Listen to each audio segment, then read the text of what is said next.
Happy Toon Tales।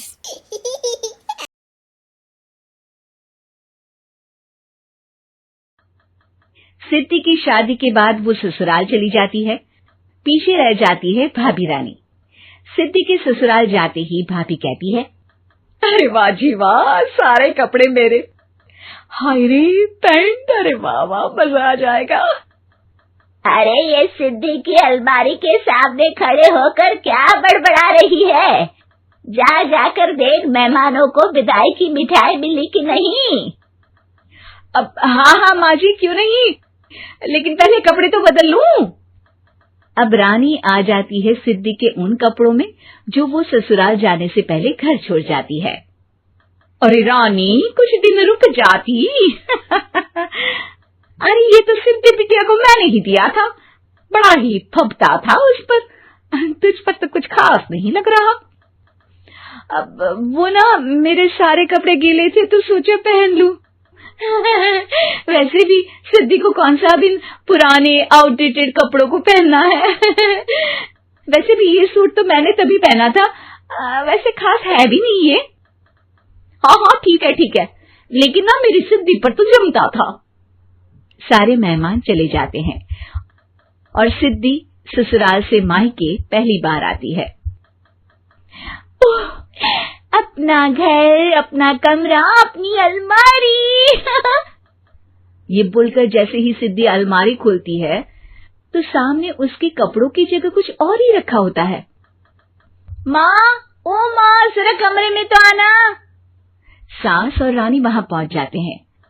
रानी ने पहनी होती है सिद्धि की जींस और टी शर्ट। अरे भाभी, ये क्या? ये तो मेरी बड़ी ही महंगी टी शर्ट है, इसे आपने घर में क्यों पहनी है? अरे बहुत मिलती है दीदी ये चौक की मार्केट में, 150 में। ओ भाभी प्लीज, ये एरोपोस्टल है, 2000 की एक टी शर्ट। ओहो, 2000 में तो दीदी 4 साड़ी आ जाए। अब क्या बोलूं भाभी, ये मेरी अलमारी में छोटू के कपड़े, तो मेरे कपड़े कहाँ है? मेरी अलमारी में।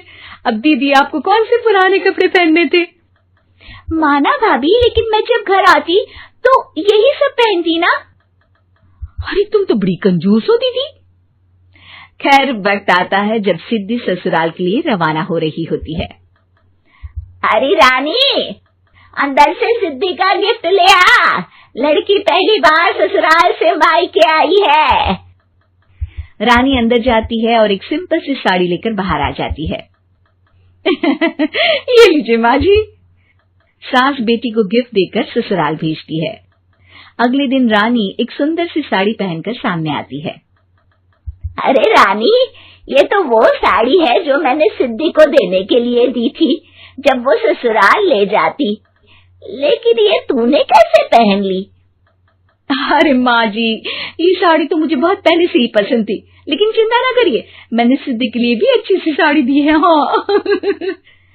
तभी सिद्धि का फोन आता है। क्या माँ, कुछ अच्छा तो दिया होता ससुराल ले जाने के लिए। अरे पहले दिखा दिया होता। यूं चमकते हुए पैकेट में नौकरानी वाली साड़ी मत दिया करो माँ। अरे बेटे, वो तेरी भाभी ने ना गलती से उससे पैकेट बदल गया। हाँ, मैं कल ही तेरे भाई के हाथ से तेरा वाला पैकेट भेज दूंगी। अरे रहने दो माँ, आई एम श्योर भाभी ने अभी वही साड़ी पहनी होगी जो तुमने मेरे लिए रखी थी। तुम तो समझ नहीं पाई उनको। खैर छोड़ो, मैं ज्यादा बोलती अच्छी नहीं लगती, रहने दो, आपको उन्हीं के साथ रहना है, फिर बात करेंगे। सास को रानी पर गुस्सा आ जाता है। वो उसके कमरे में जाती है जहाँ वो शादी का एल्बम देख रही होती है। रानी, मार्केट जाकर एक ऐसी ही साड़ी लेकर आ, कल प्रतीक जाकर सिद्धि के घर दे आएगा। अरे क्यों माँ जी, कितनी साड़ी देनी है दीदी को? यहाँ कोई सेल लगी है क्या? अरे चुप कर, मेरे बेटी के हिस्से की साड़ी खुद पहन ली, अब ज्यादा ज्ञान बांट रही है। एक दिन सिद्धि का फोन आता है। माँ, मेरी सास ने आप सबको खाने पर बुलाया है। सारे लोग सिद्धि के ससुराल पहुँचते हैं। खाना खाकर वो लोग निकल रहे होते हैं कि सिद्धि की सास सभी को गिफ्ट देती है। अरे बहन जी, बेटी के घर का खाना खा लिया, यही बहुत है जो आप ऊपर से गिफ्ट भी दे रही है।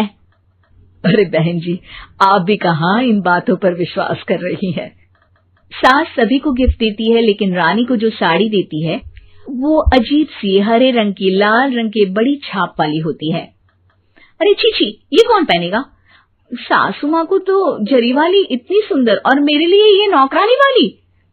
अरे भाभी, दरअसल मैं जब भी घर आती थी आप वापसी में ऐसी ही साड़ी देती थी ना, तो माँ ने सोचा कि आपको आपकी पसंद की ही साड़ी क्यों ना दी जाए।